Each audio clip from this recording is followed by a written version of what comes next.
Hello students and welcome to Radian Gurukul. मेरा नाम है साक्षी मेहरा और मैं हूं आपकी साइंस एजुकेटर और स्वागत करती हूं आप सभी का रूट बैच में, जिसमें मैं आपको एकदम रूट से एकदम बेसिक से रेलवे के सभी बड़े एग्जाम्स के लिए जनरल साइंस का कंप्लीट सिलेबस करवा रही हूं। अगर आप एसएससी के एस्पिरेंट हैं और जनरल साइंस कवर करना चाहते हैं तो भी आप रूट बैच की मदद से कर सकते हैं। इसमें मैं आपको साइंस के तीनों ही main topics physics, chemistry, biology आपके एग्जामिनेशन के पॉइंट ऑफ व्यू से जो भी इंपॉर्टेंट टॉपिक्स हैं वो सभी कवर करवाती चल रही हूँ। तो चलिए, अगर हम आज की क्लास की बात करें तो मैं लास्ट क्लास में मेटल्स और नॉन मेटल्स नाम का टॉपिक शुरू कर चुकी थी, जिसमें लास्ट क्लास में मैंने आपको मेटल्स कंप्लीट करवा दिया था। मेटल्स में मैंने आपको फिजिकल प्रॉपर्टीज बताई थी, केमिकल प्रॉपर्टीज बताई थी मेटल की, और लास्ट में कुछ प्रीवियस ईयर क्वेश्चंस भी करे थे रेलवे के डिफरेंट एग्जाम्स के। अगर हम आज की क्लास की बात करें तो आज सेकंड पार्ट है या सेकंड क्लास है मेटल्स और नॉन मेटल्स की। इसमें हम चैप्टर को आगे देखेंगे और यहाँ पे हम बेसिकली हमारा फोकस होगा नॉन मेटल्स पे। किस पे फोकस होगा? नॉन मेटल्स पे। तो चलिए आज की क्लास हम शुरू करते हैं। जैसे कि मेरी हर क्लास की शुरुआत होती है एक थॉट ऑफ द डे से, तो आज का थॉट क्या है? आज का थॉट है your future is created by what you do today, not tomorrow. It means कि आपका फ्यूचर है ना, आपका फ्यूचर किस पे डिपेंड करता है? आपका फ्यूचर डिपेंड करता है आपके आज के किए गए कामों पे, कि आप आज क्या क्या काम कर रहे हो, वही आपके वैल्यू एडिशन करेंगे या वही आपके फ्यूचर को अच्छा बनाने के लिए मदद करेंगे। ठीक है, तो आपको आज अच्छे काम करने बहुत जरूरी है। जो चला गया वो तो चला ही गया है ना, बीता हुआ कल तो हमारे हाथ में है ही नहीं और आने वाले का भी कुछ पता नहीं है। तो किस पे काम करना है? काम करना है आप अपने आज पे। तो चलिए शुरू करते हैं, देखते हैं कि आज की क्लास में हम कौन कौन से टॉपिक्स कवर करेंगे। आज की क्लास में जो टॉपिक्स हम कवर करेंगे वो है, देखो मेटल्स में कंप्लीट करवा चुकी थी, पर उसमें एक टॉपिक जो मुझे दिखा जहां से क्वेश्चन आया हुआ है प्रीवियस ईयर में, वो है एनोडाइजिंग। तो एनोडाइजिंग देखेंगे, ठीक है, समझेंगे इसको। पहले शुरुआत इसी से करेंगे। फिर क्या बोला मैंने, बेसिकली क्लास किसकी है? नॉन मेटल्स की। तो हम नॉन मेटल्स की फिजिकल प्रॉपर्टीज को देखेंगे। ठीक है, जैसे हमने मेटल्स की फिजिकल प्रॉपर्टीज देखी थी, थोड़ा थोड़ा कंपैरिजन भी करते हुए चलेंगे ताकि आपको मेटल्स भी रिकॉल हो जाए। साथ साथ देन हम पढ़ेंगे chemical properties of non metal, chemical properties देखेंगे नॉन मेटल्स की। आफ्टर दैट हम पढ़ेंगे कि मेटल्स और नॉन मेटल्स कैसे रिएक्ट करते हैं। ठीक है, और उस तरह के कंपाउंड्स को हम क्या कहते हैं? बहुत ही इंपॉर्टेंट पॉइंट है, ठीक है, कि मेटल्स और नॉन मेटल्स किस तरह रिएक्ट करते हैं और उस तरह के कंपाउंड्स को हम क्या नाम देते हैं। ठीक है, ये इंपॉर्टेंट है, वैसे तो सभी इंपॉर्टेंट है जो भी टॉपिक्स में लाई हूं। लास्ट में हम आयनिक कंपाउंड्स की प्रॉपर्टीज को देखेंगे जहां से क्वेश्चन बनता है। Physical properties of non metal से भी क्वेश्चन बनेगा, जैसे मेटल्स की फिजिकल प्रॉपर्टीज पे क्वेश्चन बना था। और लास्ट में एक बहुत ही इंपॉर्टेंट पॉइंट जो हम हमेशा अपनी क्लास के लास्ट में करते हैं, दैट इज पीवाईक्यूज। ठीक है, तो पीवाईक्यूज भी हम देखेंगे अपनी क्लास के एंड में। तो शुरू करते हैं। सबसे पहले अगर हम बात करें एनोडाइजिंग, ठीक है, एनोडाइजिंग में मैं आपको कुछ स्पेसिफिक पॉइंट्स बताऊंगी जो आपको बहुत ही ध्यान से समझने हैं या याद रखने हैं। सबसे पहली बात, जिस मेटल के लिए ये प्रोसीजर यूज किया जाता है वो कौन सा है? आपको पहले मेटल का नाम पता होना चाहिए। देखो, एनोडाइजिंग हम एल्यूमिनियम के लिए यूज करते हैं। ठीक है, एल्यूमिनियम के लिए। किसके लिए यूज करते हैं? एल्यूमिनियम के लिए।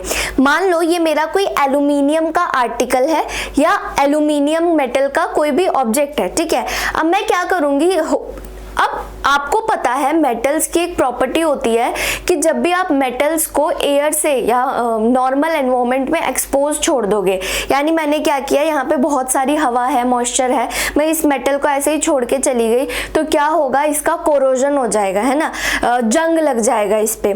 पर उस चीज को रोकने के लिए या उस चीज से मेटल को बचाने के लिए, एल्यूमिनियम को बचाने के लिए हम क्या करते हैं? एनोडाइजिंग टेक्निक का इस्तेमाल करते हैं। किसके लिए यूज करते हैं? पहली बात, एल्यूमिनियम के लिए यूज करते हैं। क्या करेंगे, एल्यूमिनियम के ऊपर एक लेयर बना देंगे ऑक्साइड की, एक पतली सी लेयर बना देंगे ऑक्साइड की।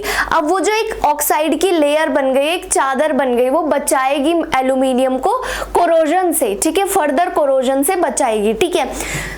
बेसिक मोटो यही था कि हमें क्या करना है, एल्यूमिनियम को फर्दर कोरोजन से बचाना है। देखो क्या लिखा हुआ है, एनोडाइजिंग एक ऐसा प्रोसेस होता है जिसमें हम एक थिक लेयर बनाते हैं, मतलब एक मोटी सी लेयर बना देते हैं ऑक्साइड की ऑफ एल्यूमिनियम, ठीक है। एल्यूमिनियम के ऊपर एक थिक सी लेयर बना देते हैं, किसकी, ऑक्साइड की, ठीक है।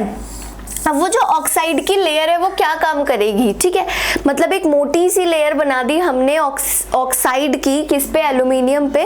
वो लेयर काम क्या करेगी, वो एक चादर की तरह या एक प्रोटेक्टिव शीट की तरह काम कर रही है, जो बचाएगी एल्यूमिनियम मेटल को आगे इन फ्यूचर में कभी उसका कोरोजन ना हो जाए इस चीज से, ठीक है।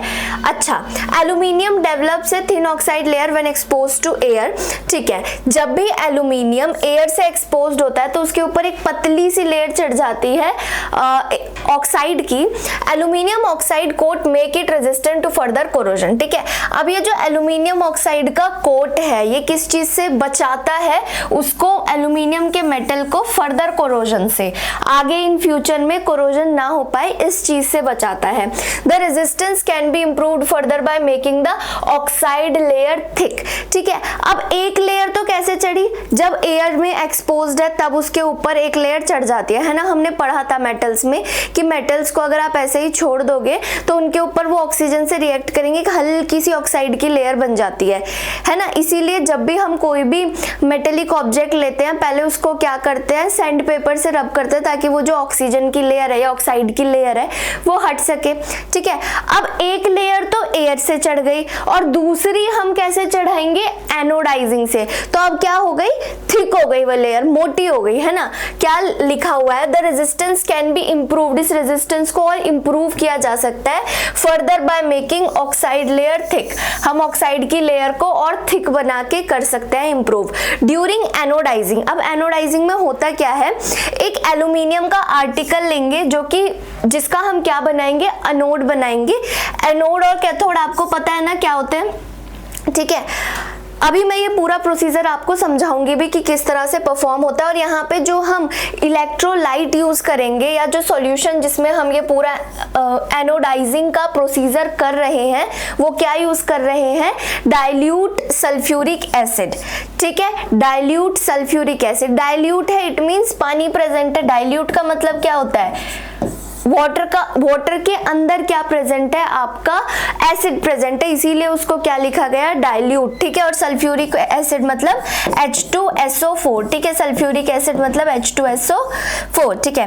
The oxygen gas evolved at anode, अब जो ऑक्सीजन गैस इवॉल्व होएगी इस रिएक्शन के दौरान वो कहाँ पे जाके रिएक्ट करेगी, एल्यूमिनियम के साथ, और एल्यूमिनियम की लेयर को थिक बनाएगी, ठीक है। This layer oxide layer can be dyed easily to give aluminium article a attractive finish, ठीक है। उसको आप इजीली डाई भी कर सकते हो, मतलब एल्यूमिनियम के आर्टिकल के ऊपर क्या चढ़ी हुई है, ऑक्साइड की एक लेयर चढ़ी हुई है, उस पे आप डाई कर दो। डाई करना मतलब कोई और कलर या फिर कोई और सिल्वर कलर या कुछ इस तरह से कर देना ताकि वो अट्रैक्टिव दिखे और सुंदर दिखे, है ना। देखो मेनली हम इस प्रोसीजर को कैसे करते हैं, ध्यान से समझना। जैसे ये मान लो मैंने क्या लिया, एक कंटेनर लिया, ठीक है, और मैंने क्या किया, इसमें क्या लगाया, अपने इलेक्ट्रोड्स लगाए, ठीक है। मैंने क्या लगाया, इसमें अपने इलेक्ट्रोड्स लगाए। जैसे एक तरफ मैं क्या लेती हूँ, एक तरफ मैंने क्या लिया, कैथोड लिया, ठीक है, कैथोड लिया, ठीक है। और दूसरी तरफ जो मैंने क्या लिया, दूसरी तरफ मैंने लिया एनोड लिया। अब मैं इसको दूसरे कलर से बना रही हूं ताकि मैं आपको बता सकूं कि एनोड किस तरह अलग है। देखो एनोड क्या है आपका, एनोड में हमने यूज किया है एल्यूमिनियम, ठीक है। ये क्या है, एनोड है, और एनोड किससे मिलके बना हुआ है, एल्यूमिनियम से, एल्यूमिनियम से। और इसको हमने किससे जोड़ेंगे, बैटरी से तो जोड़ना ही पड़ेगा, है ना। तो बैटरी से जोड़ दो यहाँ पे इस तरह से। अब देखो ये जो एनोड है वो कैसा है, पॉजिटिव टर्मिनल है, ठीक है। यहाँ ये पॉजिटिव के साथ जुड़ेगा, और ये कैसा है, नेगेटिव टर्मिनल, कैथोड। और यहाँ पे जिस सोल्यूशन में ये डिप है, ठीक है, जिस सोल्यूशन में ये डिप है वो क्या है आपका, डाइल्यूट हाइड्रोक्लोरिक एसिड। क्या है आपका, dilute hydrochloric acid, hydrochloric acid नहीं, सल्फ्यूरिक एसिड। क्या ले रहे हैं हम? Dilute sulphuric acid. ठीक है, यहाँ पे जो सोल्यूशन हम लेंगे वो क्या है? Dilute sulphuric acid. ठीक है, इतनी बात समझ आई सभी को। अब क्या होगा जब ये sulphuric acid, dilute sulphuric acid टूटेगा तो क्या बनेंगे? ऑक्साइड या ऑक्सीजन निकलेगा। जो ऑक्सीजन जाके क्या करेगा? इस ऑक्सीजन जाके क्या करेगा? इस एनोड पे, इस एल्यूमिनियम की स्ट्रिप पे जाके जम जाएगा। ठीक है, पहले से ही एक ऑक्साइड की लेयर थी और दूसरी ऑक्साइड की लेयर यहाँ पे जम गई, तो ये क्या बन गया? Aluminium oxide. अब क्या बन गया? ये कोटिंग होने के बाद एल्यूमिनियम ऑक्साइड बन गया। ठीक है, इतनी बात समझ आई? क्या बन गया? Aluminium oxide. ठीक है, अब इसमें ये जो एल्यूमिनियम ऑक्साइड बना, ये किस चीज से प्रोटेक्ट करेगा एल्यूमिनियम को? किस चीज से प्रोटेक्ट कर रहा है एल्यूमिनियम को? फर्दर कोरोजन से। इतनी बात क्लियर है सभी को? इतनी बात क्लियर है? इस पे क्वेश्चन भी बनता है। ठीक है, आगे चले। अब हम मेनली किस पे बात करेंगे? अब हम बात करेंगे फिजिकल प्रॉपर्टीज। किसकी फिजिकल प्रॉपर्टीज पढ़ने जा रहे हैं हम पढ़ने जा रहे हैं नॉन मेटल्स की फिजिकल प्रॉपर्टीज की। ठीक है, physical properties of non metal. ध्यान से पढ़ेंगे सभी। क्या क्या पॉइंट्स हमें बताए गए हैं? देखो, सबसे पहले अगर मैं बात करूं एग्जिस्टेंस की, ठीक है, कि किस किस स्टेट में नॉन मेटल्स एग्जिस्ट करते हैं, है ना। तो देखो, तीनों ही स्टेट में जो भी आपका मैटर है, मैटर हर चीज मैटर है। ठीक है, जिसमें भी कोई स्पेस ऑक्यूपाई कर रहा है और उसमें कुछ मास है, वो हर चीज मैटर है। तो ऐसा तो नहीं है कि नॉन मेटल्स मैटर नहीं है, ऐसा तो नहीं है। नॉन मेटल्स भी मैटर है और मेटल्स भी मैटर है ना, इतना आपको पता है। और मेटलॉइड्स भी मैटर्स ही हैं। तो कहने का ये मतलब है कि जैसे मैटर 3 स्टेट्स में एग्जिस्ट करते थे, वैसे ही आपका जो नॉन मेटल्स है वो भी डिफरेंट स्टेट में एग्जिस्ट करेंगे। दे कैन बी सॉलिड, वो सॉलिड भी हो सकते हैं। ठीक है, गैसेस भी हो सकते हैं। बहुत सारे नॉन मेटल्स ऐसे हैं जो किस फॉर्म में एग्जिस्ट करेंगे? गैसियस फॉर्म में। किस फॉर्म में एग्जिस्ट करेंगे? गैसियस फॉर्म में एग्जिस्ट करेंगे। ठीक है, इतनी बात समझ आई? अच्छा, जैसे आपने देखा है नोबल गैसेस का नाम सुना है, जैसे आपने देखा है ऑक्सीजन गैस है, कार्बन डाइऑक्साइड गैस है, नाइट्रोजन गैस है, और कौन से एग्जांपल्स हैं? जैसे कि हमने देखा हीलियम, नियन। ठीक है, ये सब भी नोबल गैसेस, ये सभी कैसे हैं? गैस हैं। ठीक है, वहीं अगर हम बात करें आपका सल्फर, ठीक है, सल्फर की, तो ये क्या है? एक सॉलिड हो जाएगा। तो इस तरह से अलग अलग नॉन मेटल्स डिफरेंट स्टेट में एग्जिस्ट करते हैं। वहीं एक एक्सेप्शन है या एक एग्जाम्पल है जो लिक्विड नॉन मेटल का है, विच इज क्या होगा वो? ब्रोमीन। क्या है? ब्रोमीन। ठीक है, ब्रोमीन। हम इसे दूसरे कलर से लिख लेते हैं। ये एक इकलौता ऐसा नॉन मेटल है जो कैसा है? लिक्विड स्टेट में एग्जिस्ट करता है। ठीक है, ब्रोमीन। इतनी बात समझ आई सभी को? इतनी बात समझ आई? जो आपका ये पीरियडिक टेबल है, ठीक है, पीरियडिक टेबल आप सब जानते हैं, उसमें डिफरेंट आपके ग्रुप्स होते हैं, ब्लॉक्स होते हैं, है ना, आपको सबको पता है। तो उनमें से सिर्फ 22 एलिमेंट्स, कितने की बात कर रहे हैं हम? मैंने बोला सिर्फ 22 एलिमेंट्स। ठीक है, कितने? 22 एलिमेंट्स कैसे हैं? 22 एलिमेंट्स कैसे हैं? नॉन मेटल्स हैं। ठीक है, 22 एलिमेंट्स कैसे हैं? नॉन मेटल्स हैं। ठीक है, 22 एलिमेंट्स कैसे हैं? नॉन मेटल्स हैं। ठीक है, इतनी बात क्लियर है सभी को? हाँ, अब देखते हैं क्या क्या यहाँ पे लिखा हुआ है। ज्यादातर गैसियस फॉर्म में एग्जिस्ट करते हैं, ये बात आपको पता हो गई, चल गई होगी। Non metals exist in all the 3 states of matter, तीनों ही स्टेट में। मैंने अभी आपको बताया कुछ examples. However gaseous state is most common, ये मैंने आपको बताया कि ज्यादातर किस में एग्जिस्ट करते हैं? ज्यादातर नॉन मेटल्स गैसियस फॉर्म में। ठीक है, गैसेस की फॉर्म में। ठीक है, जैसे कि हमने एग्जाम्पल लिए थे, ऑक्सीजन एक गैस है, कार्बन डाइऑक्साइड, नाइट्रोजन, ये सभी नॉन मेटल्स हैं। हीलियम, नियन, आर्गन। ठीक है, जो भी आपके नोबल गैसेस हैं नॉन मेटल्स हैं। ठीक है, इतनी बात समझ आई? वहीं अगर हम लस्टर की बात करें, लस्टर का क्या मतलब था या लस्ट्रस होने का क्या मतलब था, याद करो मेटल्स के केस में मैंने क्या बताया था, मेटल्स चमकते हैं, है ना, चमकते हैं, पर क्या नॉन मेटल्स चमकते हैं? देखो ज्यादातर मेजॉरिटी नॉन मेटल्स कैसे हैं, चमकते नहीं हैं, ठीक है, वो उनमें चमक नहीं है, बट कुछ एक्सेप्शन है, जैसे कि आयोडीन, आयोडीन एक नॉन मेटल है, किसका एक्सेप्शन है, आयोडीन का, पर फिर भी वो कैसा है, चमकता है, ठीक है, फिर भी वो कैसा है, चमकता है। वहीं अगर हम बात करें कंडक्टिविटी की, कंडक्टिविटी का क्या मतलब होता है, कंडक्टिविटी करना मतलब अपने अंदर से इलेक्ट्रिसिटी या हीट को कंडक्ट करना, है ना, कंडक्टिविटी का क्या मतलब था, हीट या इलेक्ट्रिसिटी को कंडक्ट करना, दोनों की ही बात करेंगे हम, हीट एंड इलेक्ट्रिसिटी की, इलेक्ट्रिसिटी, हीट और इलेक्ट्रिसिटी को कंडक्ट करना। देखो अगर हम बात करें कंडक्टिविटी की, तो मैं सिर्फ इतना बताना चाहूंगी कि जो नॉन मेटल्स है वो गुड कंडक्टर्स नहीं होते इलेक्ट्रिसिटी के, या आप ये कह सकते हो कि non metals are poor conductors, ठीक है, non metals are poor conductors of heat and electricity. अब ऐसा क्यों, नॉन मेटल्स पुअर कंडक्टर्स क्यों है, क्योंकि देखो इनके पास फ्री इलेक्ट्रॉन नहीं है, ठीक है, इनके पास फ्री इलेक्ट्रॉन नहीं है, यानी आपको पता है कि जो आपके मेटल्स थे, जब हमने बात की थी किसकी, मेटल्स की, ठीक है, याद करो मेटल्स की, तो मेटल्स में ना ज्यादातर 1, 2 या 3 इलेक्ट्रॉन होते हैं उनके वैलेंस शेल में, ठीक है, मतलब लास्ट शेल में, वैलेंस शेल में उनके क्या होते हैं, 1, 2 या 3 इलेक्ट्रॉन होते हैं, जिसकी वजह से वो उसे इजीली एक्साइट कर पाते हैं, जिसकी मदद से वो इजीली इलेक्ट्रिसिटी को या हीट को कंडक्ट कर पा रहे हैं, मेनली अगर हम इलेक्ट्रिसिटी की बात करें तो। पर जब हम नॉन मेटल्स की बात करते हैं तो नॉन मेटल्स के केस में लास्ट शेल में ज्यादा नंबर ऑफ इलेक्ट्रॉन है ना, जैसे कि 4, 5, 6, 7, इस तरह से 8, है ना, तो यहाँ पे क्या है, एक्साइटेशन नहीं हो पाएगी, इतने सारे इलेक्ट्रॉन्स इलेक्ट्रिसिटी कंडक्ट नहीं कर पाएंगे, वो अपने शेल से नहीं, शेल को छोड़ के नहीं जा पाएंगे, सिंपल, आप इतना समझ सकते हो।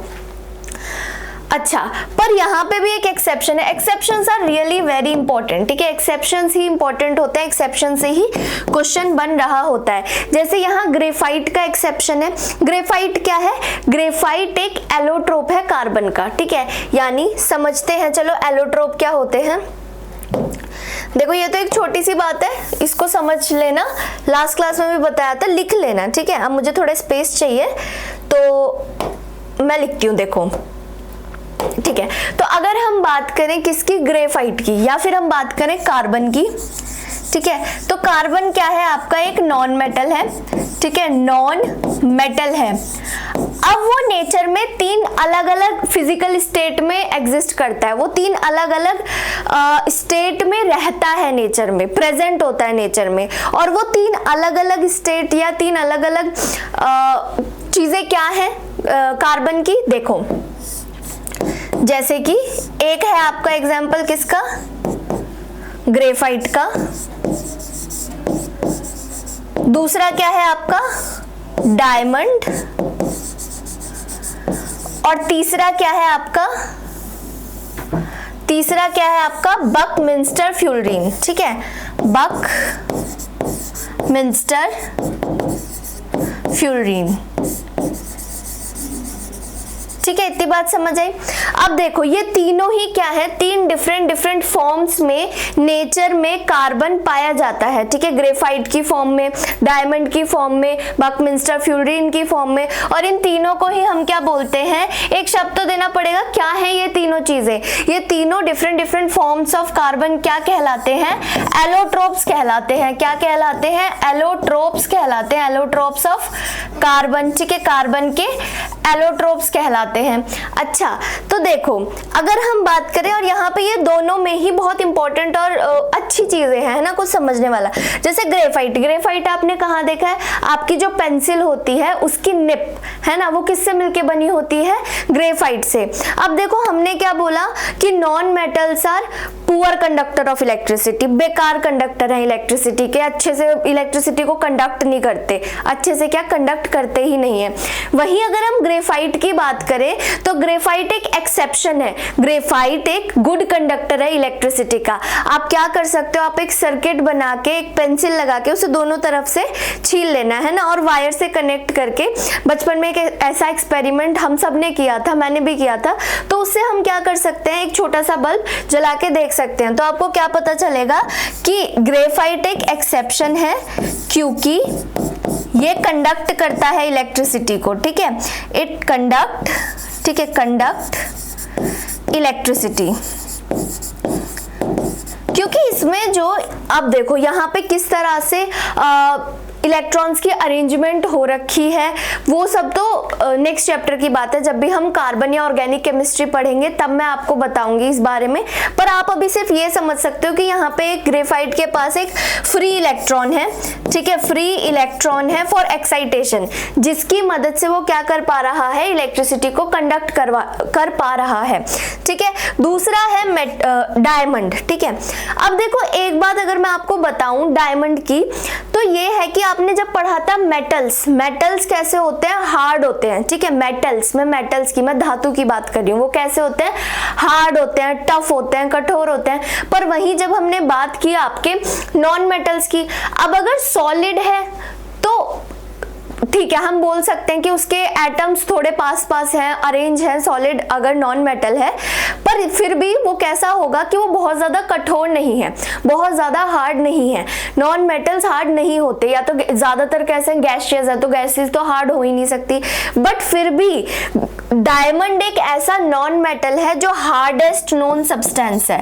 हार्डेस्ट मतलब दुनिया में सबसे ज्यादा कठोर, बहुत ज्यादा मजबूत, हार्ड पाया जाने वाला सब्सटेंस प्रेजेंट है। तो ये भी एक एक्सेप्शन है, ये नॉन मेटल है फिर भी ये क्या है, हार्ड है, तो इसीलिए ये कैसा है, एक एक्सेप्शन है। तो ये दोनों ही पॉइंट्स बहुत इंपॉर्टेंट है, आपको पता होने चाहिए। पीछे चले, डेंसिटी की अगर हम बात करें तो डेंसिटी, ठीक है, मतलब जो एटम्स हैं उस एलिमेंट के, वो क्या बहुत ज्यादा क्लोजली प्रेजेंट है, कितने डेंस है, या उनमें स्पेस है, इस अकॉर्डिंग इनकी जो डेंसिटी होती है वो कैसी होती है, लो है, ठीक है। आपके नॉन मेटल्स की डेंसिटी लो है। आगे चलें तो यहाँ पे बात की गई है मेल्टिंग पॉइंट और बॉइलिंग पॉइंट की। तो देखो मेल्टिंग पॉइंट और बॉइलिंग पॉइंट यूजुअली लो ही होगा, बहुत कम टेम्परेचर पर ही वो क्या होंगे, मेल्ट हो जाएंगे, और बहुत कम टेम्परेचर पे ही वो क्या करेंगे, बॉईल होना शुरू कर देंगे। तो दोनों ही कैसे हैं, लो है, ठीक है। Allotropy, non metal exist in 3 different, non metals exist in different form, जो मैंने आपको अभी बताया ये पूरा एलोट्रॉपी या एलोट्रॉप्स ही था, ठीक है। इतनी बात क्लियर है सभी को, और इस पे से क्वेश्चन बनेंगे। वहीं अगर कोई आपसे पूछ ले क्या नॉन मेटल सोनोरस होते हैं, तो क्या वो सोनोरस का क्या मतलब था, अगर उनमें किसी हार्ड सब्सटेंस से या किसी हार्ड मैटर से हिट करोगे क्या वो साउंड प्रोड्यूस करते हैं, तो ऐसा नहीं है, ठीक है। तो non metals are not sonorous या नॉन सोनोरस। वहीं अगर हम बात करें मैलिएबिलिटी की, मैलिएबिलिटी क्या, कौन सी प्रॉपर्टी थी, कमेंट सेक्शन में आप लिख के बताएंगे। मैलिएबिलिटी मतलब कोई मेटल जब हम उसे हैमर से या किसी और चीज से हिट करते हैं, बार बार मारते हैं, तो वो क्या होता है, एक थिन पतली शीट में कन्वर्ट हो जाता है।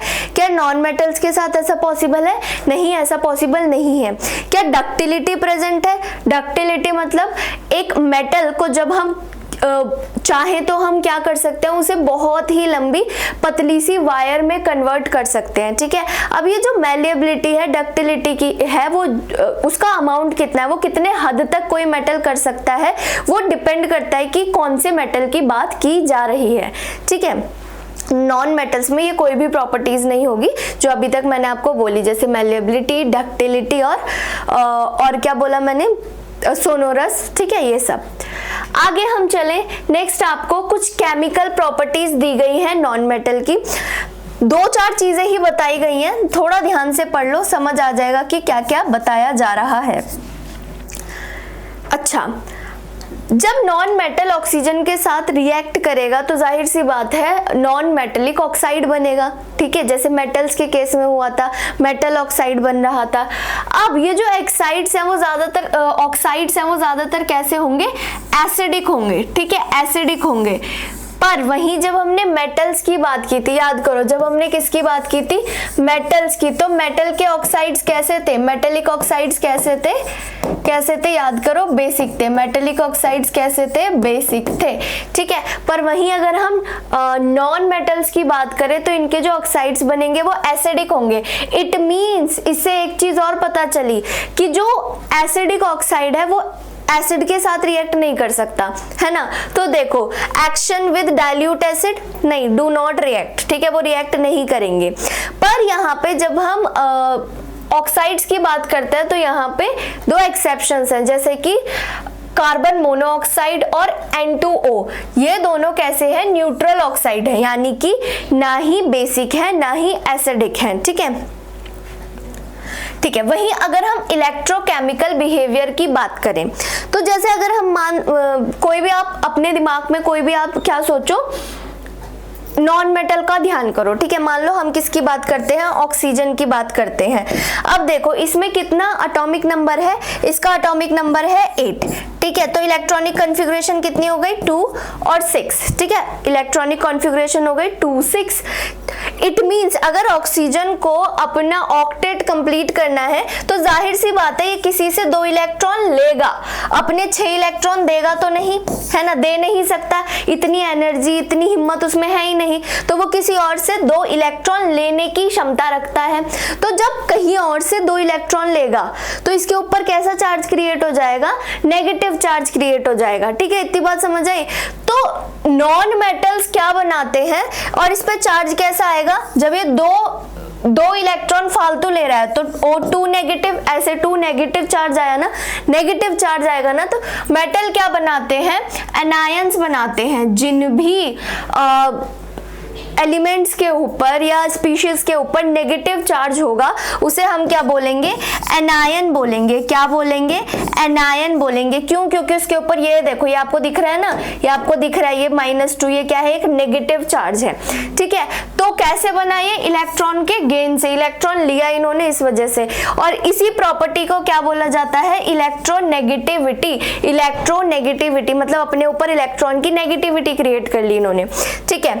ऑक्सीडाइजिंग और रिड्यूसिंग नेचर, मेनली ये क्या करते हैं, ये होते हैं ऑक्सीडाइजिंग एजेंट। इट मींस ये किसी और एटम को या किसी और स्पीशीज को ऑक्सीडाइज कर रहे हैं, ठीक है। उस दूसरी स्पीशीज का ऑक्सीडेशन होने में मदद कर रहे हैं, इसीलिए इन्हें क्या बोला जाता है, ऑक्सीडाइजिंग एजेंट, ठीक है। तो चलिए नेक्स्ट टॉपिक पे चलते हैं और देखते हैं कि हमारा नेक्स्ट टॉपिक क्या है। तो देखो नेक्स्ट टॉपिक है हमारा मेटल्स और नॉन मेटल्स रिएक्ट कैसे करते हैं, ठीक है। और ये बहुत ही इंपॉर्टेंट है। देखो सबसे पहले आपको एक चीज पता होनी चाहिए, कोई भी मेटल है या कोई नॉन मेटल है, उनके सबसे बाहर वाले शेल में, ठीक है, सबसे आउटर मोस्ट शेल में क्या होगा, इलेक्ट्रॉन कंप्लीटली फिल्ड नहीं होंगे। मतलब हम ज़्यादातर एटम्स की बात करें या एलिमेंट्स की बात करें तो उनके आउटर मोस्ट शेल में कितने इलेक्ट्रॉन होने चाहिए, 8 इलेक्ट्रॉन होने चाहिए, है ना। या तो ऑक्टेट कंप्लीट करे या फिर ड्यूप्लेट। अगर दोनों ही चीजें नहीं है ना, ऑक्टेट कंप्लीट नहीं हो रहा, तो हमें क्या करना पड़ेगा, या तो किसी से को इलेक्ट्रॉन्स देने पड़ेंगे या फिर किसी से इलेक्ट्रॉन्स लेने पड़ेंगे। तो ये जो चीज है हम कर क्यों रहे हैं, कोई मेटल या कोई नॉन मेटल इलेक्ट्रॉन का गेन या लॉस क्यों कर रहा है, क्योंकि देखो हर चीज को, हर स्पीशीज को अपनी लाइफ में क्या चाहिए, स्टेबिलिटी, है ना। जैसे हम एक गवर्नमेंट जॉब की प्रिपरेशन क्यों कर रहे हैं, क्योंकि हमें स्टेबिलिटी चाहिए, वहां पे जाके स्टेबिलिटी मिल जाएगी, फिर आराम से काम सीखते रहेंगे, करते रहेंगे और फाइनेंशियल ग्रोथ भी होती रहेगी, है ना। तो वैसे ही ये जो भी एलिमेंट्स है आपके, मेटल्स या नॉन मेटल्स, ये क्या चाहते हैं, ये भी अपने लाइफ में स्टेबिलिटी चाहते हैं, और ये अपने नियरेस्ट नोबल गैस की, है ना। याद करो ये जो आपका पीरियडिक टेबल होता है ऐसे करके, इसमें ये जो लास्ट वाला ग्रुप 18 होता है, ठीक है, ये जो ग्रुप 18 होता है इसको हम क्या बोलते हैं, नोबल गैसेस बोलते हैं। और इनके आउटर मोस्ट शेल में इलेक्ट्रॉन्स कंप्लीटली फिल्ड होते हैं, अभी जो कि मैं आपको दिखाऊंगी भी। तो हर एलिमेंट क्या चाह रहा है, मैं इसके जैसी अपनी इलेक्ट्रॉनिक कन्फिगुरेशन कर लूं, इसके जैसी नोबल गैसेस जैसी स्टेबिलिटी गेन कर लूं। इसी के चक्कर में कभी किसी से ले रहे हैं, कभी किसी को दे रहे हैं। तो देखो यहाँ पे आपको डिफरेंट नोबल गैसेस की, किस की डिफरेंट नोबल गैसेस की नोबल गैसेस की क्या दी हुई है, क्या दी हुई है, इलेक्ट्रॉनिक कन्फिगरेशन दी हुई है। जैसे कि अगर हम हीलियम की बात करें, एटॉमिक नंबर क्या है इसका, एटॉमिक नंबर, ठीक है, Z, एटॉमिक नंबर क्या है 2। अब इसमें एक ही शेल आएगा, ठीक है, कौन सा शेल आएगा, K शेल, K। याद है मैंने आपको बताया था इलेक्ट्रॉनिक कन्फिगरेशन फिल करना, K, L, M, N, इस तरह से शेल्स होते हैं या ऑर्बिटल्स होते हैं जिसमें इलेक्ट्रॉन्स फिल होंगे। सबसे पहले K में, फिर L में, फिर M में, फिर N में, ठीक है। तो देखो अगर हम हीलियम की बात करें तो ये इकलौता ऐसा एलिमेंट है या नोबल गैस है जिसमें सिर्फ एक ही शेल फिल हो रहा है और क्या कंप्लीट हो रहा है, K में कितने इलेक्ट्रॉन जाने चाहिए थे, 2, और पूरे 2 के 2 प्रेजेंट है। तो यहाँ पे क्या हुआ, ड्यूप्लेट कंप्लीट है। इसने भी अपनी स्टेबिलिटी गेन कर ली है, स्टेबल स्टेट में ये प्रेजेंट है। वहीं अगर हम नियन की बात करें तो इसमें क्या थे, 10 इलेक्ट्रॉन, 2, 8। आर्गन की बात करें 18 इलेक्ट्रॉन कैसे होंगे, 2, 8, 8, ठीक है, 2, 8, 8। वहीं अगर क्रिप्टन की बात करें तो इसमें कितने, 36, 2, 8, 18, 8, मतलब ठीक है। इस तरह से इलेक्ट्रॉनिक कन्फिगरेशन आपकी चल रही है। ये सब मैं आपको इलेक्ट्रॉनिक कन्फिगरेशन कैसे फिल करने हैं, इलेक्ट्रॉन्स, ये सब मैं आपको बता चुकी हूँ एटम्स वाले क्लासेस में, ठीक है। तो अगर आपने नहीं देखा तो आप उसे भी जाके डिटेल में देख सकते हैं, तभी आपको पता चलेगा ये इलेक्ट्रॉन्स कैसे फिल हो रखे हैं। आगे अगर हम चलें तो ये आपको इलेक्ट्रॉनिक कन्फिगरेशन दी हुई है मेटल्स की, और यहाँ पे आपको इलेक्ट्रॉनिक कन्फिगरेशन दी हुई है नॉन मेटल्स की, ठीक है। तो आपको यहाँ पे ध्यान से देखना है, पहले हम सिर्फ मेटल्स की बात करेंगे। कुछ मेटल्स के एग्जाम्पल दिए हुए हैं, sodium, magnesium, aluminium, potassium, calcium, ठीक है। देखो सोडियम का एटॉमिक नंबर कितना है, 11, ठीक है, 11। तो इलेक्ट्रॉन कैसे फिल हुए, 2, 8, 1, 2, 8, 1। वही मैग्नीशियम का कितना है, 12, तो 2, 8, 2। पर क्या हमें क्या करना है, ऑक्टेट कंप्लीट करना है। क्या करना है, ऑक्टेट कंप्लीट करना है। तो आउटर मोस्ट शेल में, सबसे बाहर वाले शेल में, आउटर मोस्ट शेल में क्या होने चाहिए, 8 इलेक्ट्रॉन्स होने चाहिए, है ना। क्या होने चाहिए, 8 इलेक्ट्रॉन होने चाहिए। पर अगर हम मेटल्स की बात करें तो किसी में 1 है आउटर मोस्ट शेल में, किसी में 2 है, 3 है, 1 है, 2 है ना। ध्यान से देखो तो ये क्या करेंगे, अब ये किसी और से 7 इलेक्ट्रॉन, अगर इसमें 1 है तो इसको कंप्लीट करने के लिए अपना ऑक्टेट 7 लेने पड़ेंगे। पर क्या इसके न्यूक्लियस में, क्या सोडियम के न्यूक्लियस में इतनी हिम्मत है कि वो किसी और के 7 इलेक्ट्रॉन्स को पकड़ के रख सके, होल्ड करके रख सके, नहीं है। तो ये क्या पॉसिबल करेगा, इसके लिए आसान ये रहेगा कि ये अपना इलेक्ट्रॉन लूज कर दे, किसी और को दे दे कि भाई तू ले ले। अब जब ये 1 इलेक्ट्रॉन हट गया, ध्यान से देखो, जब ये 1 इलेक्ट्रॉन हट गया तो क्या बचा यहाँ पे, 2, 8, है ना। तो 8 क्या बन गया, ये वाला जो 8 क्या बनेगा, आपका आउटर मोस्ट शेल बन जाएगा। और इसमें कितने इलेक्ट्रॉन प्रेजेंट है, आपके 8 इलेक्ट्रॉन प्रेजेंट है, ऑक्टेट हो गया कंप्लीट। तो इसने कौन से वाले नोबल गैस की इलेक्ट्रॉनिक कन्फिगरेशन की तरह एक्ट किया या बनने की कोशिश की, नियॉन की, है ना। सोडियम ने किसकी तरह एक्ट किया, नियॉन की तरह, ठीक है। समझ आया सभी को, समझ आया मैंने क्या कहा, जहां 1, 2, 3 इलेक्ट्रॉन है वो इजीली दे सकते हैं। पर जहां अगर हम बात करें नॉन मेटल्स की, नाइट्रोजन क्या है atomic number 7, oxygen atomic number 8, atomic number Z से रिप्रेजेंट होता है, ठीक है, याद है ना आप लोगों को। तो देखो इलेक्ट्रॉन की फिलिंग कैसे होगी, 2, 5। अब ये सोचो अगर कोई एटम 5 इलेक्ट्रॉन किसी को देने लग जाए, न्यूक्लियस तो उसका हिल जाएगा एकदम, उसमें तो इतनी हिम्मत ही नहीं है। तो क्या करना पड़ेगा, आप क्या करो, 3 इलेक्ट्रॉन किसी से ले लो, ठीक है। तो इससे आपको क्या बात समझ आई, हमें ये समझ आया कि जो मेटल्स हैं वो क्या करेंगे, अपने ऑक्टेट को या अपनी स्टेबिलिटी गेन करने के लिए मेटल्स इलेक्ट्रॉन लूज करेंगे, इलेक्ट्रॉन को लूज कर सकते हैं। वहीं अगर हम बात करें नॉन मेटल्स की, इनके पास पहले से ही बहुत सारे हैं, इन्हें बस 1, 2, 3 की जरूरत है। तो ये क्या करेंगे, नॉन मेटल्स इलेक्ट्रॉन गेन करेंगे, नॉन मेटल्स क्या करेंगे, इलेक्ट्रॉन गेन कर सकते हैं, ठीक है। अब जो भी स्पीशीज इलेक्ट्रॉन गेन करेगी, अपने पास ले रही है ना, इलेक्ट्रॉन पे नेगेटिव चार्ज है, तो उस स्पीशीज पे भी क्या आ जाएगा, नेगेटिव चार्ज, ठीक है। तो अगर नेगेटिव चार्ज आएगा तो वो क्या कहलाएगा, क्या कहलाएगा वो, उस स्पीशीज को आप क्या बोलोगे, कौन सा वाला आयन बोलोगे, एनायन बोलोगे। Negatively charged species is known as anion.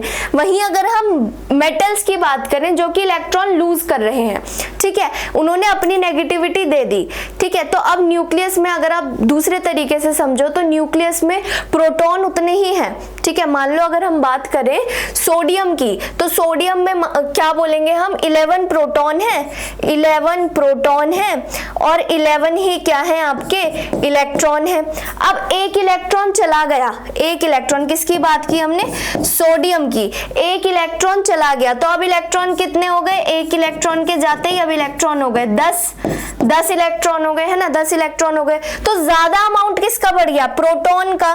तो सोडियम पे कैसा चार्ज आ जाएगा, प्लस।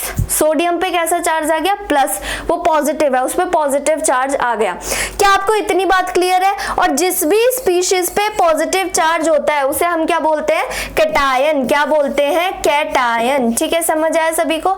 अगर आप इस स्लाइड को नोट डाउन करना चाहते हैं तो कर सकते हैं। क्लास के पीडीएफ नोट्स आपको रेडियन गुरुकुल के टेलीग्राम चैनल पर अवेलेबल हो ही जाते हैं, ठीक है, तो आप देख सकते हैं अगर कुछ भी समझ नहीं आ रहा है या डाउट लग रहा है तो, ठीक है। आगे चलूं, देखो आगे चलते हैं। अब हम क्या बात करेंगे, हम बात करेंगे कि नॉन मेटल्स और मेटल्स रिएक्ट कैसे करते हैं, ठीक है, मेटल्स और नॉन मेटल्स रिएक्ट कैसे करते हैं। सपोज हम एक बहुत कॉमन एग्जांपल लेंगे जो कि है आपका NaCl का। किसका एग्जांपल लेंगे हम, आपका NaCl का, ठीक है। NaCl की अगर हम बात करें, ठीक है, NaCl की अगर हम बात करें तो ये क्या है आपका, सोडियम क्लोराइड, सोडियम क्लोराइड,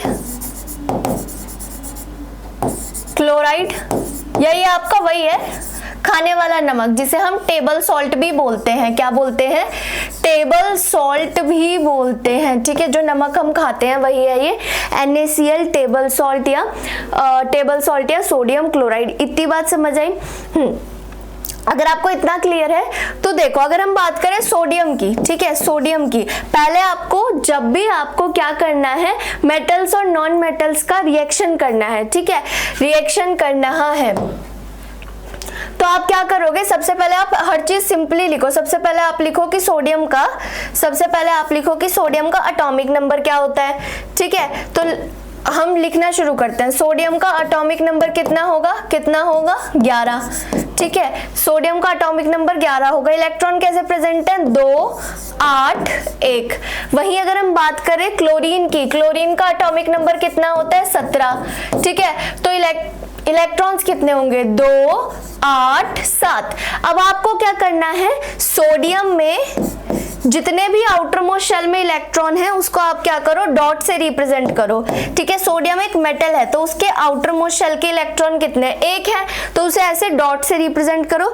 वहीं अगर हम बात करें क्लोरीन की, तो क्लोरीन में आउटर मोस्ट शेल में कितने इलेक्ट्रॉन है, देखो यहाँ 7 है ना, 7, इसे ना ऐसे छोटे छोटे क्रॉस से रिप्रेजेंट करो, ठीक है, 1, 2, 3, 4, 5, 6, 7 बना दिए। अब देखो यहाँ पे क्या होगा, टोटली इलेक्ट्रॉन का या तो कोई स्पीशीज गेन कर रही होगी, ले रही होगी इलेक्ट्रॉन अपने पास, या कोई दूसरी स्पीशीज लूज कर रही होगी, किसी और को दे रही होगी, ठीक है। तो देखो सोडियम क्या कर सकता है, अपना एक इलेक्ट्रॉन किसी को दे देगा इसीलिए, ठीक है, और जैसे ही ये देगा ये क्या हो जाएगा, इसकी इलेक्ट्रॉनिक कॉन्फ़िगरेशन स्टेबल हो जाएगी, 2, 8, मतलब आउटर मोस्ट शेल में 8 इलेक्ट्रॉन हो जाएंगे, ऑक्टेट कंप्लीट हो जाएगा। वहीं क्लोरीन को क्या चाहिए, क्लोरीन के पास 7 इलेक्ट्रॉन है, तो ये क्या चाहता है, कोई एक मुझे दे दे, मेरा बैंक कंप्लीटली फिल हो जाएगा, 8 इलेक्ट्रॉन्स हो जाएंगे। तो इस तरह से यहाँ पे इलेक्ट्रॉन का ट्रांसफर हो जाएगा, ठीक है। सोडियम से इलेक्ट्रॉन कहाँ चला गया, सोडियम से चला गया क्लोरीन के पास, ठीक है। और इस टाइम ये जो कंप्लीट, ठीक है, क्या हुआ, कंप्लीट ट्रांसफर ऑफ इलेक्ट्रॉन की वजह से, कंप्लीट गेन या लॉस, ठीक है, कंप्लीट गेन और लॉस की वजह से जो बॉन्ड बना, ठीक है, कंप्लीट गेन या लॉस ऑफ इलेक्ट्रॉन की वजह से जो बॉन्ड बना उसको हम क्या नाम देते हैं, बहुत इंपॉर्टेंट है, कई बार पूछा जाता है। या तो हम बोलेंगे आयनिक बॉन्ड, क्या बोलेंगे, आयनिक बॉन्ड बोलेंगे, या फिर दूसरे शब्दों में हम इसे इलेक्ट्रोवैलेंट बॉन्ड भी बोलते हैं, या फिर हम इसे इलेक्ट्रोवैलेंट बॉन्ड भी बोलते हैं। ठीक है, इतनी बात समझ आई। या तो आयनिक बॉन्ड या फिर इलेक्ट्रोवैलेंट बॉन्ड बोलते हैं, क्योंकि यहाँ पे इलेक्ट्रॉन का कंप्लीट ट्रांसफर हो रहा है। ये तो एक एग्जाम्पल था, वैसे ही आप और भी कई सारे एग्जाम्पल ले सकते हो, जैसे कि MgCl2 का, ठीक है, MgCl2 का मैग्नीशियम क्लोराइड MgCl2। इस केस में क्या होगा, इस केस में ये दूसरा एग्जाम्पल है, MgCl2 के केस में क्या होगा, मैग्नीशियम के कितने एटॉमिक नंबर है, 12, तो इलेक्ट्रॉन कैसे होंगे, 2 8 2 इलेक्ट्रॉन्स हैं आउटर मोस्ट शेल में। वहीं क्लोरीन की अगर हम बात करें तो यहाँ पे पहली बात तो इन्होंने 2 क्लोरीन Cl2 है, इट मींस 2 क्लोरीन है। क्लोरीन की इलेक्ट्रॉनिक कॉन्फ़िगरेशन क्या थी, यही थी, अभी हमने पढ़ी, 2 8 7।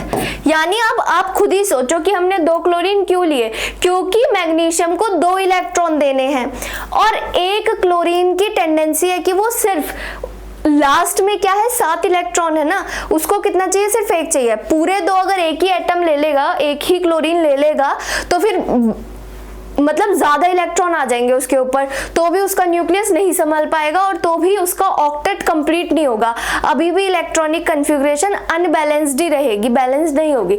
तो हम क्या करेंगे, यहाँ हम 2 क्लोरीन लेंगे। कैसे बनाएंगे, कैसे शो करेंगे, मैं शो करके दिखाती हूँ आपको। जैसे मैग्नीशियम है, इसके ऊपर हमारे पास 2 है ना, आउटर मोस्ट शेल में 2 इलेक्ट्रॉन है, ऐसे शो कर दिए। वहीं अगर हम बात करें क्लोरीन की, एक क्लोरीन के ऊपर 7 है, दूसरे के ऊपर भी 7 है, तो 1 2 3 4 5 6 7, 1 2 3 4 5 6 और एक 7। ठीक है, एक इलेक्ट्रॉन यहाँ चला गया, दूसरा इलेक्ट्रॉन यहाँ आ गया। ठीक है, इस तरह से आपका आयनिक बॉन्ड बन रहा होगा।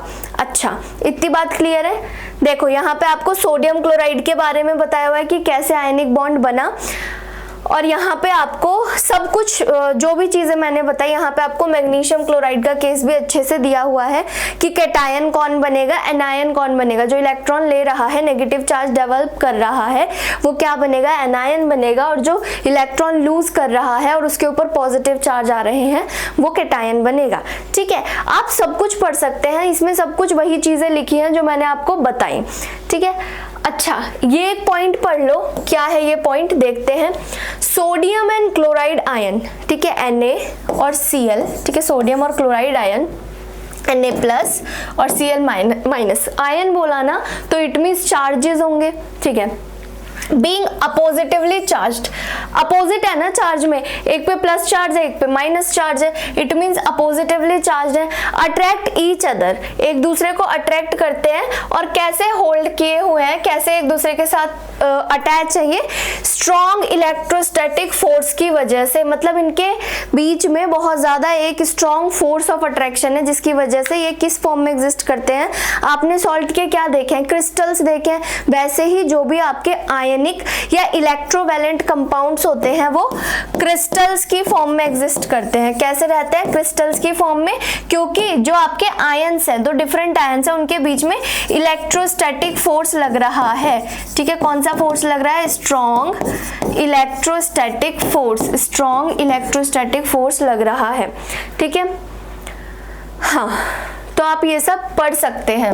वहीं देखो इन्होंने क्या पूछा है, can you name the cation and anion present in magnesium chloride. ठीक है, मैग्नीशियम क्लोराइड की अगर हम बात करें तो देखो यहाँ पे क्या है, मैग्नीशियम पे +2 चार्ज आएगा और क्लोरीन पे माइनस चार्ज आता है, तो यहाँ पे जो मैग्नीशियम है ये क्या बनेगा, आपका कैटायन बन जाएगा, और वहीं क्लोरीन क्या या क्लोराइड क्या बनेगा, आपका एनायन बन जाएगा। इतनी बात क्लियर है सभी को, समझ आया, सभी को समझ आया। बहुत इंपॉर्टेंट कुछ चीजें आज हम कवर कर रहे हैं।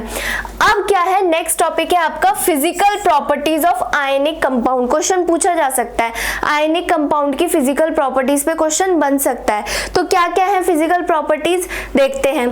देखो सबसे पहले अगर हम बात करें फिजिकल नेचर की, ionic compounds are solid, solid होंगे। ठीक है, and are somewhat hard because of the strong force of attraction. और कभी कभी एक ऐसे भी होते हैं हार्ड भी होते हैं क्योंकि इनके अंदर जो फोर्स ऑफ अट्रैक्शन लग रहा है, दो अपोजिटिवली चार्ज आयन जैसे कि Na पॉजिटिव और Cl नेगेटिव अपोजिटिवली चार्ज आयन जब ये पास आए तो इनके बीच में जो फोर्स ऑफ अट्रैक्शन लग रहा है वो बहुत ही ज्यादा स्ट्रॉन्ग है, इसी वजह से वो किस फॉर्म में है, सॉलिड है, ठीक है, बिटवीन पॉजिटिव और negative ion. These compounds are generally brittle, ठीक है, कैसे होते हैं, ब्रिटल। अब ऐसा नहीं है कि तुम नमक पे हथौड़ा मारते जाओगे वो टूटेगा ही नहीं, उसके क्रिस्टल्स हैं वो टूट जाएंगे, ठीक है, बेशक क्रिस्टल है, बेशक सॉलिड है, बट वो ब्रिटल होते हैं और कैसे हो जाते हैं, break into pieces when pressure is applied. जब आप उस पर कोई प्रेशर अप्लाई करोगे तो वो पीसेस में ब्रेक हो जाएगा, ठीक है। आगे अगर हम चले, अगर हम बात करें मेल्टिंग और बॉइलिंग पॉइंट की कि कितने टेम्परेचर पे ये मेल्ट होना शुरू होंगे, कितने टेम्परेचर पर ये बॉइल होना शुरू करेंगे, है ना। अगर इस हिसाब से हम बात करें तो देखो क्या लिखा हुआ है, आयनिक कंपाउंड्स का हाई मेल्टिंग और बॉइलिंग पॉइंट होता है। This is because considerable amount of energy is required to break the strong inter ionic attraction, यानी ये जो आपका Na+ है और Cl नेगेटिव है, इनके बीच में जो बॉन्ड बन गया, ठीक है, इनके बीच में जो बॉन्ड बन गया, अब अगर आपको इस बॉन्ड को तोड़ना है तो उसके लिए बहुत ही ज्यादा एनर्जी देनी पड़ेगी, बहुत ज्यादा हाई टेम्परेचर देना पड़ेगा, तभी ये क्या करेंगे, या तो मेल्ट होंगे या बॉईल होंगे, है ना। इतनी बात समझ आई। सॉल्युबिलिटी की अगर हम बात करें, हाँ, तो सॉल्युबिलिटी अच्छी होती है, यानी जब भी हम इन्हें, मान लो वाटर में मैंने नमक को डाला, किसमें, पानी में, ठीक है, ये पानी है मेरा और इसमें मैंने NaCl डाला, ठीक है, NaCl नमक डाला, तो वो क्या होगा, Na+ और सोडियम आयन में क्लोराइड आयन में सोडियम और क्लोराइड अलग अलग आयन्स में टूट जाएंगे और इजीली मिक्स हो जाएंगे, ठीक है। तो इलेक्ट्रोवैलेंट या आयनिक कंपाउंड, ठीक है, इलेक्ट्रोवैलेंट या ionic compound are generally soluble in water, ये वाटर में सॉल्युबल हो जाते हैं, but insoluble in solvent such as kerosene, petrol etcetera. इस तरह के सॉल्वेंट में ये सॉल्युबलाइज नहीं हो पाते, ये घुल नहीं पाते, ये मिक्स नहीं हो पाते, ठीक है। वही नेक्स्ट एक बहुत इंपॉर्टेंट टॉपिक, दैट इज क्या ये इलेक्ट्रिसिटी कंडक्ट करेंगे, क्या आयनिक कंपाउंड्स इलेक्ट्रिसिटी कंडक्ट करते हैं। तो बहुत ध्यान से समझना कि अगर आयनिक कंपाउंड किस स्टेट में है, मोल्टन स्टेट में है, किस स्टेट में है, मोल्टन स्टेट में है, ठीक है, मोल्टन स्टेट में है, मतलब पिघला हुआ है, तो वो क्या करेगा, यस, वो इलेक्ट्रिसिटी को कंडक्ट कर देगा। पर वहीं अगर सॉलिड है तो सॉलिड फॉर्म में आयनिक कंपाउंड इलेक्ट्रिसिटी को कंडक्ट नहीं होने देते, ठीक है। तो the conduction of electricity through a solution involves the movement of charge particle, ठीक है। इलेक्ट्रिसिटी कब कंडक्ट होती है, जब चार्ज्ड पार्टिकल्स का मूवमेंट होता है। क्या होता है, चार्ज्ड पार्टिकल्स का मूवमेंट। अब क्या सॉलिड फॉर्म में चार्जेस मूव कर सकते हैं, नहीं कर पाएंगे, तो इसीलिए यहाँ पे देखते हैं आगे क्या लिखा हुआ है, इस सोल्यूशन ऑफ आयनिक कंपाउंड, अगर हम आयनिक कंपाउंड का एक सॉल्यूशन मिला दे पानी में, ठीक है, contain ions which move to the opposite electrodes when electricity is pass through the solution, ठीक है। तो ये क्या करेंगे, उस केस में ये इलेक्ट्रिसिटी को कंडक्ट कर देंगे, अगर आप पानी में मिला दो, एक सोल्यूशन बना दो आयनिक कंपाउंड का। वहीं जब वो सॉलिड स्टेट में है तो वो इलेक्ट्रिसिटी कंडक्ट नहीं कर पाएंगे, क्योंकि आयंस का मूवमेंट ही नहीं हो पा रहा ना, ठीक है, कोई मीडियम ही नहीं है जिसमें sodium ion, chloride ion move कर पाए, ठीक है, या कोई भी आयनिक कंपाउंड की अगर हम बात करें, the solid is not present due to their rigid structure, ठीक है, रिजिड स्ट्रक्चर की वजह से भी ये चीज पॉसिबल नहीं है, रिजिड कठोर structure. But ionic compound conduct electricity, वो दो केसेस में कंडक्ट कर पा रहे हैं, एक जब आप उसे पानी में घोल के सोल्यूशन बना दो, दूसरा जब आप उसे मेल्ट कर दो मोल्टन स्टेट में जब है, ठीक है। समझ आया, आगे बढ़े। नेक्स्ट, जैसा कि मैं हमेशा आप लोगों के लिए कुछ 5 से 6 प्रीवियस ईयर क्वेश्चंस लेके आती हूँ, ताकि आपको एटलीस्ट ये तो पता चले कि क्या जो चीज़ हम पढ़ रहे हैं वो सफिशिएंट या रिक्वायर्ड है भी या नहीं, ठीक है। तो आज भी हम वैसे ही PYQ से शुरुआत करते हैं। देखो, सबसे पहले रेफरेंस यहाँ पे लिखा होता है, ठीक है, group D, RRC group D का है, 2022 का है। क्वेश्चन क्या कह रहा है, which of the given statement about, इनमें से कौन सा स्टेटमेंट किसको लेके नॉन मेटल्स के लिए कैसा है, ट्रू है, ठीक है।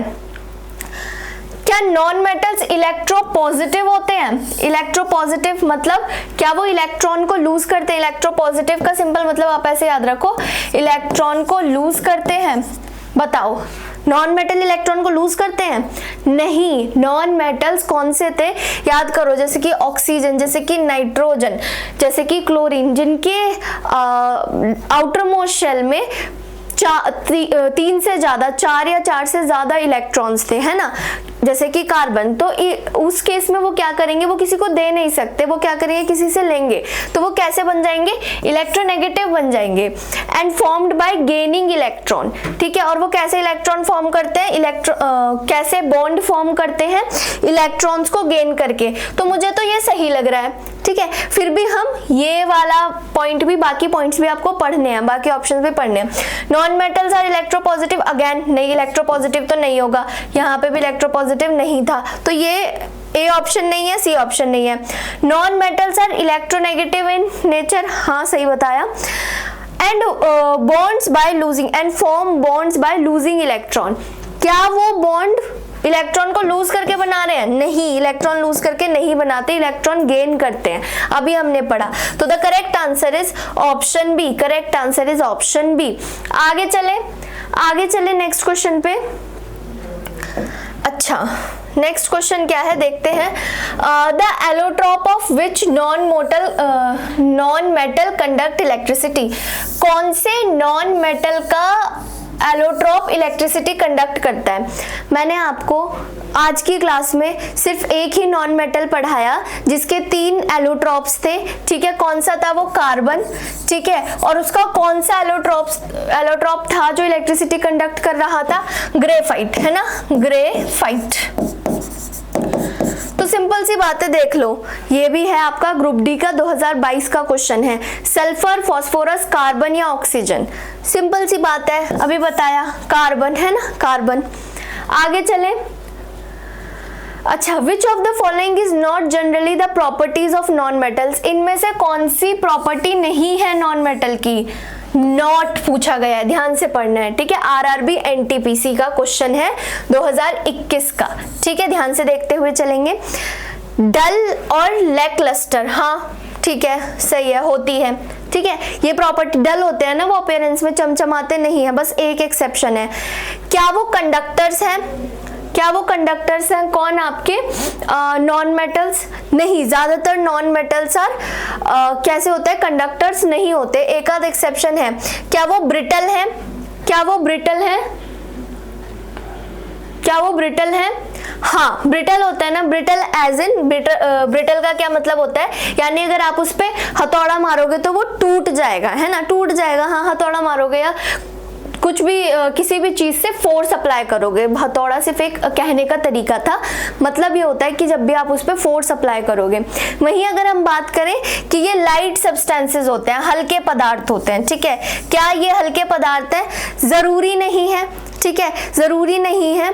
हाँ, हम ये बोल सकते हैं कि वो डिफरेंट स्टेट्स में एग्जिस्ट करते हैं। अच्छा, तो इन्होंने बोला है, एक मिनट, इन्होंने बोला था कि इनमें से कौन सा प्रॉपर्टी नहीं है नॉन मेटल की। तो non metals are not good conductors, ठीक है, वो गुड कंडक्टर्स नहीं है या कंडक्टर्स नहीं है। तो the correct answer is option B. Correct answer कौन सा होगा? Option B. अगर हम डी की बात करें तो वो क्या वो लाइट सब्सटेंसेज है? हाँ, लाइट एज इन, ये किस सेंस में बात कर रहे हैं? किसी भी सेंस में देख लो, जैसे अगर हम गैसेस, ज्यादातर नॉन मेटल्स आर गैसियस, या फिर एक आध ही है जो कैसे हैं, सॉलिड है, तो वो भी बहुत ज्यादा भारी नहीं है। वहीं अगर हम बात करें ब्रोमीन की तो वो एक लिक्विड है, तो हल्के तो हैं, तो कंडक्टर्स नहीं होते, ठीक है। आगे चले, द प्रोसेस ऑफ फॉर्मिंग, वो वाले प्रोसेस को हम क्या कहते हैं जिसमें एल्यूमिनियम के ऊपर एक थिक सी लेयर बनती है ऑक्साइड की, so as to protect it from corrosion, ताकि एल्यूमिनियम को कोरोजन से प्रोटेक्ट किया जा सके, ठीक है। ये मैंने आज की क्लास में आपको पूरा प्रोसेस समझाया है कि कैसे करेंगे, ठीक है। ये आप होमवर्क में करके लाओगे या एज इन कमेंट सेक्शन में लिख के बताओगे आंसर, ठीक है। देखो याद करो मैंने क्या बताया था, एल्यूमिनियम के आर्टिकल पे ऑक्सीजन के साथ एक्सपोज होने की वजह से एक पतली लेयर चढ़ गई। अब हम इलेक्ट्रिसिटी की मदद से उस पे एक और लेयर, थोड़ी और मोटी लेयर ऑक्साइड की चढ़ा देंगे ताकि उसका फर्दर कोरोजन ना हो, उस पे जंग ना लग जाए, ठीक है। और उस प्रोसेस को हम क्या बोलते हैं, एनोडाइजिंग। क्या बोलते हैं, एनोडाइजिंग। एल्यूमिनियम के केस की बात की जा रही है, एनोडाइजिंग कहते हैं। Next, the element that have intermediate, वो वाला एलिमेंट जिसमें इंटरमीडिएट बीच की प्रॉपर्टीज होती है, ना ही बहुत ज्यादा देखते हैं क्या लिखा हुआ है, बहुत ज्यादा स्ट्रॉन्ग फोर्सेस भी नहीं होती मेटल्स की तरह, या बहुत ज्यादा लूज भी नहीं होते, लाइट वेट भी नहीं होते नॉन मेटल्स की तरह। Between those of metals and non metals are called metalloids. क्या उन्हें मेटेलॉइड्स कहते हैं? हाँ, मेटेलॉइड्स कहते हैं। जो सब्सटेंसेस या जो एलिमेंट्स जिनकी प्रॉपर्टीज मेटल्स और नॉन मेटल्स के बीच में आती हैं उन्हें हम मेटेलॉइड्स कहते हैं। और इनमें से कौन से एग्जांपल हैं जो आपको दिए हुए हैं, इनमें से कौन सा मेटेलॉइड है? देखो याद रखना, दो बातें याद रखना, एक है सिलिकॉन, ठीक है, सिलिकॉन, और दूसरा है आपका जर्मेनियम, ठीक है, जर्मेनियम, ठीक है। ये दोनों ही कैसे एक्ट करते हैं, नॉन मेटल्स की तरह। कैसे? नॉन मेटल्स की तरह एक्ट करते हैं, और ये आपके सोलर पैनल्स बनाने के लिए भी यूज होते हैं, ठीक है। इतनी बात समझ आई? या सेमीकंडक्टर्स बनाने के लिए यूज होते हैं, ठीक है। किस चीज में यूज होते हैं? सेमीकंडक्टर्स के लिए, ठीक है। अब जो भी सेमीकंडक्टर्स की एप्लीकेशन होती है, जैसे फोटोवोल्टिक सेल, ठीक है, अलग अलग तरह से क्वेश्चन पूछेगा, फोटोवोल्टिक सेल, एलईडी, इन सब में मतलब अलग अलग, ये तो मैंने एप्लीकेशन की बात की, जगहों पे जहाँ पे भी सेमीकंडक्टर्स इस्तेमाल हो रहे होंगे वहाँ पे आपके सिलिकॉन जर्मेनियम का मदद ली जाएगी। वो दोनों ही कैसे हैं, आपके मेटेलॉइड्स हैं, मतलब इनकी प्रॉपर्टीज मेटल्स और नॉन मेटल के बीच में लाई करेंगी, ठीक है। आज के लिए इतना ही। अगर आपको आज की नॉन मेटल्स की क्लास समझ आई हो और पसंद आई हो तो कमेंट सेक्शन में लिख के ज़रूर बताएं। जब तक आप बताओगे नहीं तब तक मुझे पता कैसे चलेगा। और अगर आपको कोई भी रिक्वायरमेंट है मेरे से, लाइक नोट से रिलेटेड या मोर क्वेश्चन प्रैक्टिस से रिलेटेड या कुछ भी, तो भी आप कमेंट सेक्शन में लिख के बता सकते हैं। और हाँ, जो भी मैं क्वेश्चन पूछती हूँ क्लास में उनके आंसर्स आप ज़रूर कमेंट सेक्शन में लिखें, तभी आपको पता चलेगा कि किस तरह के क्वेश्चंस आ रहे हैं। सिर्फ सुन के नहीं छोड़ना है, क्लास को हमेशा साथ साथ नोट्स बनाते हुए चलना है। And thank you so much for watching.